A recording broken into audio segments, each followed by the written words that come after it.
హైదరాబాద్లో భారీ భూ కుంభకోణాన్ని మావోల పోలీసులు బట్టబయలు చేశారు. భూ కబ్జాలపై మెసేజ్ యువర్ ఎస్పీ కార్యక్రమం ద్వారా బాధితుల ఫిర్యాదుతో ఈ కుంభకోణం వెలుగు చూసినట్టుగా తెలిపారు. పట్టణంలో కోట్ల విలువైన 7 ప్లాట్లను నకిలీ పత్రాలతో డబుల్ రిజిస్ట్రేషన్ చేసి ఆక్రమించిన ముఠాలో ముగ్గురిని అరెస్టు చేసినట్లు మావోల సిఐ కర్రస్వామి తెలిపారు. ఆదివారం స్థానిక పోలీస్ స్టేషన్లో ఆయన మీడియాకు వివరాలు వెల్లడించారు. బాధితుడు మిలింద్ కోల్టర్ వార్ ఫిర్యాదుతో రంగంలోకి దిగిన పోలీసులు ప్లాట్లను డబుల్ రిజిస్ట్రేషన్ చేసిన కేసులో ఆర్డబ్ల్యూఎస్ డిఈఈ నానం వెంకటరమణ, బీజేపీ నేత ఉష్కమల్ల రఘుపతి, రిమ్స్ ఆయుష్ విభాగ ప్రభుత్వ ఉద్యోగి బెజ్జవర్ సంజీవ్ కుమార్ను అరెస్ట్ చేసినట్టుగా తెలిపారు. ఒరిజినల్ సేల్ డీడ్స్ ఉన్నా పట్టించుకోకుండా నకిలీ పత్రాలు సృష్టించి సుమారుగా 2 కోట్ల విలువైన ప్లాట్లను సబ్ రిజిస్టర్ అశోక్ 7 లక్షల రూపాయల లంచం ఇచ్చి మళ్లీ రిజిస్ట్రేషన్ చేయించారని తెలిపారు. అతను కేసు నమోదు చేశామని, ప్రస్తుతం పరారీలో ఉన్నట్టుగా వివరించారు. ఫస్ట్ కంప్లైంట్ అది మిలింద్ అండ్ విజయ్ పాల్కుర్వార్.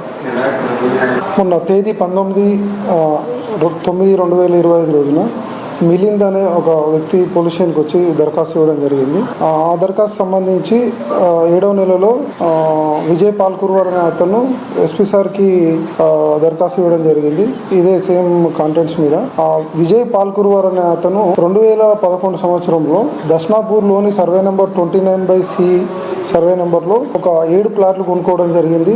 కొనుక్కొని అవే ప్లాట్లను అదే సంవత్సరంలో 2011లో రిజిస్ట్రేషన్ చేసుకొని ఆ ఫ్లాట్లలో పొజిషన్లో ఉన్నాడు. అతను ఉన్న తర్వాత అతను 2022 సంవత్సరంలో మావల విలేజ్కి చెందిన రఘుపతి, తర్వాత అదే సర్వే నెంబర్లో భూమి ఉన్నటువంటి వెంకటరమణ, తర్వాత ఈ విజయ్ పాల్కుర్వార్ ఎవరైతే భూమి ప్లాట్లు కొనుక్కున్నాడో అతనికి అమ్మిచ్చిన ఆయన వ్యక్తి ఆయన పేరు బెజ్జావార్ సంజీవ్ కుమార్. ఇతనే నా దగ్గర ఫ్లాట్స్ ఉన్నాయి కొనమని చెప్పి విజయ్ పాల్కుర్వార్కి కొనిచ్చిండు 7 ఫ్లాట్లు. కొనిచ్చిన తర్వాత మళ్ళీ అదే వ్యక్తి ఈ అక్యూజర్లతో కుమ్మక్క అయిపోయి వీళ్ళు 2011లో కొనుక్కొని ఆల్రెడీ పొజిషన్లో ఉన్న ఫ్లాట్లను same survey number, same boundaries 2024లో వాటిని ఈసీలో చూపిస్తున్నా కూడా దాన్ని సస్ప్రెస్ చేస్తూ మళ్ళీ రెండోసారి డబుల్ రిజిస్ట్రేషన్ చేసుకోవడం జరిగింది.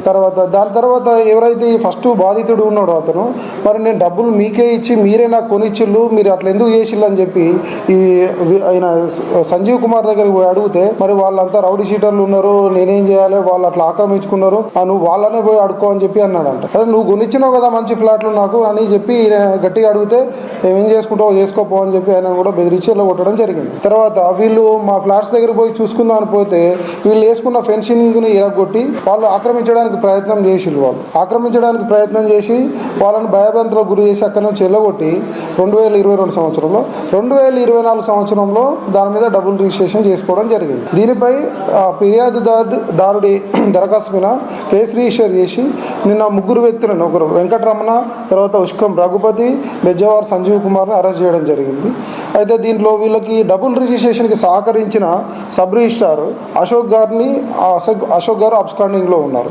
ఎందుకంటే సబ్ రిజిస్ట్రార్ గారికి ఆల్రెడీ ఒక ఫ్లాటు ఒకటే సర్వే నెంబర్లో సేమ్ బౌండరీస్తో రిజిస్టర్ అయి ఉన్న ఫ్లాటు వాళ్ళు నెక్స్ట్ టైం రిజిస్ట్రేషన్కి పోయినప్పుడు ఆ ఫ్లాట్ ఓనర్కి అయినా లేదా అతనికి ఇంటిమేషన్ అయినా ఇవ్వాలి. అతనితో రిజిస్టర్ కాకుండా వేరే వాళ్ళతో రిజిస్ట్రేషన్ చేయించడం జరిగింది. అది రిజిస్ట్రేషన్ రూల్స్ కూడా విరుద్ధం. ఈలో ఉన్న 3 వ్యక్తులను నిన్న